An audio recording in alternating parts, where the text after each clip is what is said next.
Protests continue at home and overseas. Why are Hong Kong protesters angry with Communist China? Details at the top of our show. Later, your iced caramel latte may be closer than you think. Starbucks has announced plans to start a delivery service. Where and when? Coming up. Plus, waking up in the morning just got a whole lot easier. We've got tips on beating those 8 a.m. blues. Stay awake for details. Hello, and welcome to the MCTV Weekly News Update. Today is December 22nd, 2014. I'm Abby Prowant. I'm Shannon. The United States isn't the only country dealing with protests this week. On Friday, protests in Hong Kong grew so large and disorderly that police charged the crowd with pepper spray, batons, and tear gas, nearly 2 months after Communist China said it would allow pre-screened candidate elections. Groups of citizens continued to up the ante on their means of protest. Thousands of protesters blocked a street leading to government buildings and threatened to surround government headquarters, even after police stormed the crowd. Multiple protesters in makeshift body armor and protective goggles remained chanting, "We want universal suffrage." Protesters overseas are not only affecting large communities. Campus protests are emerging in the wake of the Ferguson ruling. Marist students stood outside of the library holding signs in response. Here's a bit of what Marist sophomore Jada Anderson had to say about the resulting violence. I wasn't surprised by it. I don't condone any of that, but at the same time, you have to understand that after so many years of just injustice, people are just tired and angry. You can't blame them for being mad about it. The violence did not even stop on Thanksgiving this year. A Pennsylvania woman took extreme offense to her boyfriend eating Thanksgiving dinner without her, so she stabbed him. 47-year-old Jacqueline Blake confessed to chasing down and stabbing her boyfriend in the chest with a knife after he ate Thanksgiving dinner while she slept off a hangover. The male is currently in the hospital with non-life-threatening injuries. Blake has been charged with aggravating assault with a deadly weapon, simple assault, reckless endangerment, and making terroristic threats. If you think you had a crazy Thanksgiving weekend, then you haven't heard this story yet. Boston police arrested a Harvard Extension student at Logan Airport on Saturday when he fell through the ceiling of the women's bathroom fully nude. He then proceeded to bite an elderly man in the ear. 26-year-old Cameron Shank has been arraigned on trial on charges including attempted murder, assault, battery of an elderly individual, and lewd conduct. Authorities will decide whether he is a danger to the public this week. Okay, this is insane. I feel like this is something out of a movie or a TV show. I can't imagine this happening in real life. Oh my goodness, I know. I mean, honestly, this is something that you would see on YouTube. Yeah, and can you imagine being that woman and hearing about it? Oh, what happened over break? Yeah, this guy bit my ear. It's insane. Awkward. Definitely. With everyone taking their post-Turkey Day flights home, students are wondering what weather to expect this week. Here's Erin Murtha with your weekly highs and lows report. Thanks, Abby. Hey everyone, welcome back to campus. I hope you all had a very happy and healthy Thanksgiving. I was surprised to come back to snow on the ground. It certainly gave Marist a very nice holiday feel. But before we get into weather here in the Hudson Valley, let's take a look at the storms that have been sweeping the nation. Last Wednesday, weather made pre- and post-Thanksgiving travel a nightmare, shutting down roadways and canceling flights across the country. For many parts of the U.S., weather isn't expected to be any more forgiving this coming week. A bitter Arctic blast has invaded parts of the central United States, starting off December on quite an icy foot. Cold air could lead to potentially dangerous situations and frostbite situations in the upper Midwest, where temperatures will reach below zero. A little bit further across the south, the U.S. will experience freezing conditions as well, and the very lucky southerners will get to stay comfortable in temperatures above freezing. Looks like it might be time to start planning your winter getaway. But if Australia is where you're planning on jetting away to, you might want to think twice about that. This week, Australia experienced the worst storm it ever has in a decade. A storm cell caused winds that caused thunder and produced hail the size of golf balls to rain down on the town of Brisbane. These hailstorms caused massive damage to both buildings and people alike. The Australian Army has been called in to help with the cleanup. But luckily, we have avoided the hail here in the Hudson Valley. We are really starting to experience that wintry mix this week. Today, we had a high of 39 degrees and a low of 34. The average is a high of 46 and a low of 26, with the record being a high of 64 degrees and a low of 4 degrees. The sun rose this morning at 7:04 and will set at 4:26 tonight. We have a low of 34 degrees with a 64% chance of a very wintry precipitation that will continue into tomorrow morning, where the high will be 56 degrees and the rain is expected to clear just in time for the Rockefeller Center Christmas tree lighting in the evening. Thursday will be mostly sunny with a high of 43 degrees, and Friday will be mostly cloudy with a high of 41. However, temperatures will start to drop this weekend on Saturday with the chance of snow and rain mixing, continuing into Sunday, so you better grab a jacket if you are planning on going outside. With your weekly highs and lows report, I'm Erin Murtha. Back to you guys. On Monday, Dutch authorities announced that the recovered debris from Malaysian Airlines flight MH17 will be brought back to the Netherlands and reconstructed. The reconstruction is part of an investigation of the July crash, when nearly 300 people, most of whom were Dutch, were killed over eastern Ukraine while flying from Amsterdam to Kuala Lumpur. Although Dutch officials think a ground-to-air missile shot the Boeing 777, they are also looking into other causes of the crash. Among the debris, recently recovered human remains are being flown home for identification. Last week, a 13-year-old boy from Georgia was found after going missing 4 years ago. The boy was found in an attic crawl space in his father's house last week after making phone contact with his mother.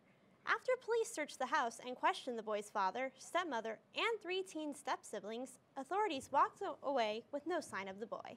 An additional call to mother helped police find the boy in a hidden compartment. He was malnourished and physically beaten. His father, stepmother, and step-siblings are being charged with false imprisonment and cruelty to children. Some young men in India are ditching the traditional occupation of farming so they can work out. Pumping up their biceps could help them land jobs as bouncers in Delhi's booming nightclub business. CNN's Sabnina Udas has the story. You could call this the strongest village in India. 1,000 push-ups? No problem. Some claim they can even do 2,500. Lifting a 300-kilogram motorcycle like a box of books.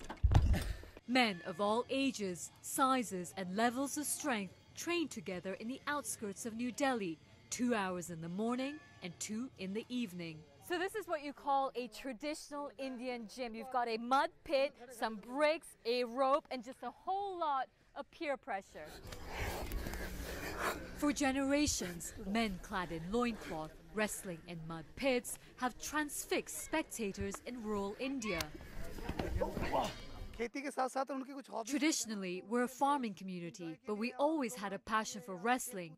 When there was no television or nightclubs, wrestling was the only source of entertainment, he says. Vijay Tawar wanted to win an Olympic medal, but when that didn't work out, he found opportunity at home. 15 years ago, there was an influx of nightclubs and there was a huge demand for bouncers. So I thought, why not, he says. Tower also trained hundreds of other young boys from the village. Their sole motivation, bouncering, as they call it here, in New Delhi's nightclubs. Where is this craze coming from? We have a healthy lifestyle, we earn good money. What else does one need in life? He asks. They're strict vegetarians. They also don't drink or smoke. But how do they reconcile traditional village customs by day and modern city lifestyles by night? We adjust, he says. When there's a need, people figure it out. For a bunch of brawny men, they're a pragmatic and happy lot. So we've managed to request them to stop working out for a few seconds to take this picture. Sabnina Udas, CNN, New Delhi. E-commerce giant Amazon has deployed over 15,000 robots throughout its largest warehouses to deliver various products to employees for shipping. Since the robots travel underneath shelving units in the warehouses, shelves can be stacked closer to accommodate more goods. Amazon has also invested in website upgrades and expanding its distribution network. The company's new use of technology has led to an increase in hiring seasonal workers, allowing more shipping centers to be open for the holiday season. Be careful what you post on social media. The communications director for a Republican congressman has resigned after posting a Facebook status about President Obama's daughters. Elizabeth Lawton resigned Monday after criticizing Malia and Sasha Obama over their, quote, inappropriate outfits and lack of interest while attending the annual turkey pardoning ceremony on Wednesday. The post was later deleted, and Lawton apologized for her comments. Members on both sides agree that Lawton's comments were unnecessary, as children of politicians should be off-limit from both media and public criticism. Back in February, rumors of a sequel to the hit film Frozen circulated when a Disney executive discussed its franchise potential. Despite these rumors, actress Idina Menzel, who voiced lead character Elsa, expressed that there may definitely be a Frozen sequel in the works. However, in an updated story on the Huffington Post, Menzel took back the previous statements she made about the possible sequel during an appearance on The Today Show. It seems that nobody can take this rumor and just let it go. Well, I am a huge Disney fan, and although Frozen is not my favorite compared to some as, let's say, Beauty and the Beast or Aladdin, I would still be very excited and happy to see this film come through. I feel like I'm the only person who's like never seen it, but I've heard it's really cute, so maybe if there's a sequel and someone like forces me to go, I'll go see it. And she's a really good actress, so I'm willing to see that. Yeah, although the film was slightly overhyped, it was pretty cute. That's good. Keeping up with Hollywood highlights, let's head over to Andrew Auger with This Week in Entertainment. Hey everyone, I'm Andrew Auger, and this is This Week in Entertainment. Last time on the segment, we talked about Kim Kardashian's attempt to break the internet, but a true contender emerged for that title on Black Friday. The 88-second teaser trailer for the highly anticipated Star Wars Episode 7, The Force Awakens, was downloaded 40 million times in the span of 72 hours. The film won't even be released until next December, but I've already almost broken my laptop by watching the trailer over and over again. If anyone owns a MacBook Pro, be warned, they will overheat from sheer exhaustion, and Ben & Jerry's will not help this case. On another note, who would have thought that the writers of Superbad would ever be key players in international affairs? Seth Rogen and Evan Goldberg have garnered plenty of controversy from their new film, The Interview, which depicts Rogen and James Franco as two Access Hollywood personalities who were recruited by the CIA to assassinate North Korean dictator Kim Jong-un. Always being the sensitive stepchild of the East, North Korea has attempted to declare war on the United States, and the first piece on the chessboard has apparently been moved. 5 new Sony Picture releases, including Annie and Fury, have been leaked online by what appears to be a North Korean third party. The movies were downloaded hundreds of thousands of times, and many questions arise from this. Personally, I have just one. Who is the person on the internet anticipating the remake of Annie so much that they couldn't wait 3 more weeks for it to hit theaters? One part of me wants to meet this person. Another part of me is like, nah. Speaking of news that will make you go like that, nah. Legendary actor Kirk Douglas turns 98 years old next Tuesday, but apparently People magazine couldn't be bothered to check if he actually was still alive. The publication accidentally released an obituary for the still-breathing Douglas on Sunday night. Kirk himself may have missed it. I don't imagine he's a big internet guy at his age, but his estate cannot be happy with this slip-up. I won't slip up by forgetting about the Thanksgiving box office, which saw The Hunger Games: Mockingjay Part 1 winning the top prize in its second weekend of release, adding $57 million to its $225 million total. DreamWorks' The Penguins of Madagascar was second with $25 million. Big Hero 6 and Interstellar held in third and fourth place, while Horrible Bosses 2 disappointed with $15 million. There are no new wide releases this week, which means it's time to dust off all those holiday favorites such as Elf, It's a Wonderful Life, and I guess if you hate yourself enough, Christmas with the Cranks. That'll do it for entertainment this week. I'm Andrew Auger. That's all I have to say. Tune into my show, The Middle Seats, pretty much every week, only on MCTV. More news after this short break. Yo, Drew, I got your text. What's up? I don't know. Jake's been quoting lines from Pulp Fiction all day. Yo, Jake, what's up? I don't remember asking you a goddamn thing. What are you even saying? Say what again? Who say what? Does he look like a bitch? We are literally the only 2 people in this room right now. That is a tasty burger. Do we call a doctor or something? I will strike down upon thee with great vengeance and furious anger. Now that's a threat. The Middle Seats, every other Thursday, only on MCTV. Yeah, the money. I'll be there soon.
all right, we're all college students here, and we all don't get enough sleep.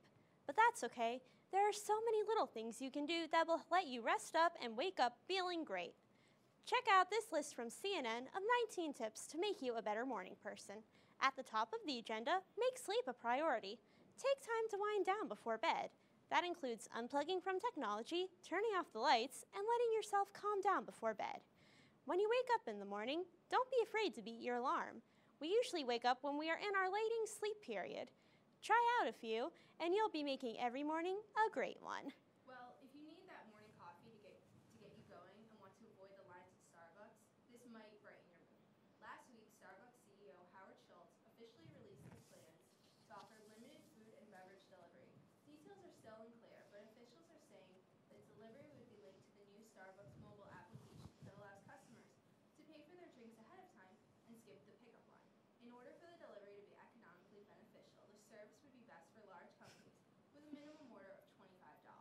Schultz plans for the delivery option to be available in late 2015. Okay, I love this. I am a huge Starbucks person, and I feel like I would be one of those people who like calls them and is like, "Hi, I'd like all these things," and get $25 worth, and they come and it's only me.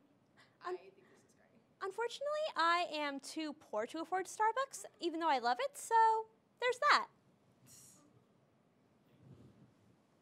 Janae Rice, the wife of former Baltimore Ravens running back Ray Rice, says it's been hard to remain silent since the videos surfaced of the football player knocking her out in an elevator. Now, with her mother by her side, she is talking about the video and the fallout. Emily Schmidt has more from Washington. Everybody makes mistakes. Janae Rice is speaking out in her first on-camera interview since she was physically abused and knocked unconscious by her now husband, Ray Rice, in February. I was furious. We came home and we didn't talk the entire ride. Rice told NBC's Today Show that what happened in the elevator was the only incident of domestic violence in the Rice's relationship before and after. After this whole situation, you would think that we lived in a country full of people who never made a mistake. Who've never sinned ever in their life. Exactly. Days after the incident, video released by TMZ showed Ray Rice dragging an unconscious Janae Rice from a casino elevator. The NFL suspended Rice for 2 games in July, a punishment seen as far too lenient by critics. A second video was released by TMZ in September from inside the elevator, showing the disturbing incident. Have you seen the second tape? No, I refuse. I refuse. I'm not going to let the public bring me back there. Ray Rice was cut by the Ravens, then suspended indefinitely by NFL Commissioner Roger Goodell, who said Rice misled him about the extent of violence. An independent arbitrator overturned that suspension Friday. Goodell says that Ray Rice wasn't clear with him about what happened in that elevator. Janae Rice takes issue with that. I can't say he's telling the truth. Ray Rice is now allowed to play ball if a team will hire him. I'm Emily Schmidt, reporting. For more in sports, here's Ryan Pavlicek with the latest.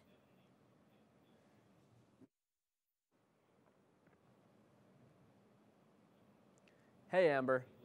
Mark Sanchez entered his first game as starting quarterback of the Philadelphia Eagles without ever throwing for 300 yards, multiple touchdowns, and no interceptions.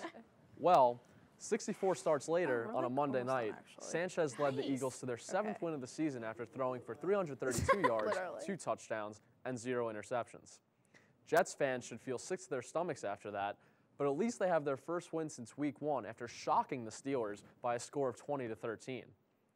Matthew Stafford led the Detroit Lions to their 3rd consecutive fourth-quarter comeback as they maintain a 1-game lead on the Green Bay Packers, who demolished the Chicago Bears by a score of 55-14 behind 6 touchdowns from Aaron Rodgers, all in the first half. I think the Cheeseheads are finally relaxed. This Sunday night, all eyes will be on Foxborough for a matchup between 2 MVP candidates who each had an extra week of preparation, Andrew Luck and Tom Brady. In NHL news, the Montreal Canadiens acquired defenseman Sergei Gonchar from the Dallas Stars in exchange for forward Travis Moen. After ridding themselves of the 41-year-old's $5 million annual salary, the Stars have made room to possibly make another move. The Islanders return home to Nassau Coliseum tonight to take on the Colorado Avalanche. They returned from a West Coast trip in which they ended on a 3-game win streak and improved to 9-5-0 on the season. This was behind a late third-period goal from Franz Nielsen and Yaroslav Halak, who got his 31st career shutout in a 1-0 win over the Phoenix Coyotes. All while the New York Rangers will look to get back on track at MSG as they go up against a Penguins team that has won 7 straight games. Another division leader in the East, the Tampa Bay Lightning, are on a win streak of their own as they've glided past their last 6 opponents. Great news out of Buffalo this past week as longtime Sabres announcer Rick Jeanneret was recently declared cancer-free. The announcement was made moments before the Sabres Hockey Fights Cancer game in Edmonton against the Oilers. And finally, the Mariners volleyball team will enter their final game of the regular season with 21 wins and a 1-game lead over rival Siena atop the MAC. Wide receiver Amani Martin broke the school record for touchdown receptions in a Mariners football loss to Stetson this past Saturday. That's all for me tonight. Be sure to check out my show, This Week in Sports, next Monday night. Here's a story that shouldn't be wasted. A Florida woman is facing DUI charges for drinking vodka at the wheel of a parked car earlier this month. When 60-year-old France Reaney was asked for her license, she reportedly handed the officer a bag of chips and a bottle of water before taking a swig of vodka while the officer wasn't looking. Her blood alcohol level was more than twice the legal limit. Are you kidding me? This is ridiculous. Like, it's funny, but and ridiculous, but seriously, everybody, this is an example of why you don't drink and drive. And eat and drive either. Oh, of course. Yeah, I mean, but vodka? Ew. That's all the news for tonight's news. Be sure to check out our Facebook and Twitter page. I'm Abby Prowant. And I'm Rose Shannon. Good night.